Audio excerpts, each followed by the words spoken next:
échauffement lundi, début de semaine, avec une petite surprise. Aujourd'hui, une seule séance à faire. Nous allons faire le Murph. Donc, je vais vous expliquer comment va fonctionner. Ça va être très rapide. Échauffement, Murph et partie extra WOD que vous devez quasiment tous faire. D'accord. Sauf si vraiment vous êtes bloqué par le temps. Essayez de la faire le soir. D'accord. Sinon, vous allez subir toute la semaine. Donc, pour commencer, échauffement. Alors, échauffement passif. On part sur 1 à 2 minutes de couche stretch. D'accord. Donc, jambes avant, position de fente. Genou arrière sur abmat. Contre le mur. 1 à 2 minutes par côté. D'accord. Ensuite, on enchaîne avec le pancake stretch. Donc, au sol, je vais chercher loin devant, j'écarte les jambes. D'accord. Pour les adducteurs. Assis au sol, jambes écartées. Et je vais devant. On passera ensuite. Donc, si vous avez besoin là, de vous rajouter du temps, rajoutez-vous du temps. D'accord, il n'y a aucun problème. On va passer à échauffement actif, super important parce qu'il va vous mettre en jambes pour le Murph. Donc, 3 rounds de 10 capula, push-up, position de pompe, j'active, je relâche, j'active, je relâche, sans que mes coudes ne bougent, d'accord. Tout le temps, coudes verrouillés. Une fois que j'ai fait mes 10 reps, je passe à 15 répétitions de glute bridge up, donc allongé sur le dos, talons aux fesses. Je lève le bassin, je marque un temps d'arrêt, je redescends, ça fait 1, 2, 3 et ainsi de suite. Ensuite, j'enchaîne avec 20 répétitions d'alternating calf stretch. Donc je suis ici, je monte sur une pointe de pied, l'autre côté, 3, 4, histoire de bien activer les mollets. Une fois que j'ai fini, 200 mètres de course et ça 2 à 3 rounds, d'accord. L'échauffement est fini. Je prends 3 minutes de récup max, 2,33 et j'enchaîne le Metcon Murph.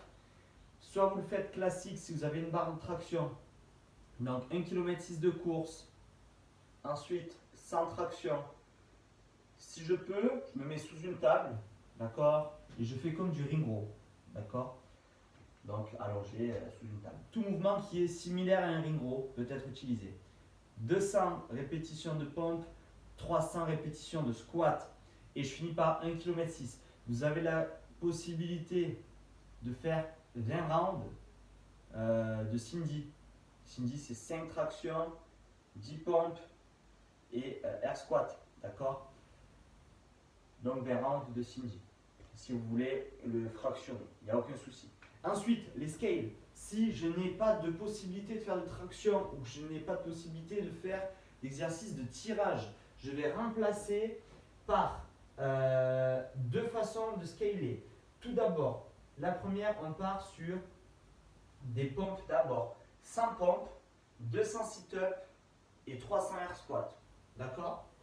Si c'est trop facile pour vous, on va complexifier la version scale. Donc ce sera entre la version RX et la version scale. D'accord. On part sur 100 V-up, 200 push-up, 300 air squat. D'accord. Donc vous avez 3 versions pour faire le scale. Bien évidemment, je ne l'ai pas précisé, mais avant et après, il y a toujours le 1006 à faire. 3 versions, à vous de choisir laquelle vous convient. D'accord. L'idée est de faire le Murph aujourd'hui.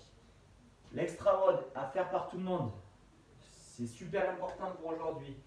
Dès que vous avez fini le Murph, ou le soir, ou 3 heures, 4 heures après, peu importe, on part sur 10 à 20 minutes d'étirement. Tout le corps, les mollets, vous mettez contre le mur, vous étirez les quadris ici, les ischios là, les pecs ici, le dos, on se trouve un support et on étire le grand dorsal. Ensuite, les triceps comme ceci, biceps avant-bras, d'accord, la nuque, bref, vous étirez tout le corps pendant 10 à 20 minutes, c'est super important, d'accord. Faites 1 minute ou 2 par muscle par côté, c'est l'idéal. Et pour finir, je vous conseille grandement, alors soit vous le faites directement après le Murph, ou soit à la fin de tout, de faire 30 minutes et 1 heure de marche rapide, en étant un tout petit peu essoufflé. C'est vraiment super important pour récupérer, d'accord. Donc voilà, c'était la petite surprise là de ce lundi. Je vous souhaite une bonne séance, taguez-nous et on se revoit demain. Allez, ciao ciao.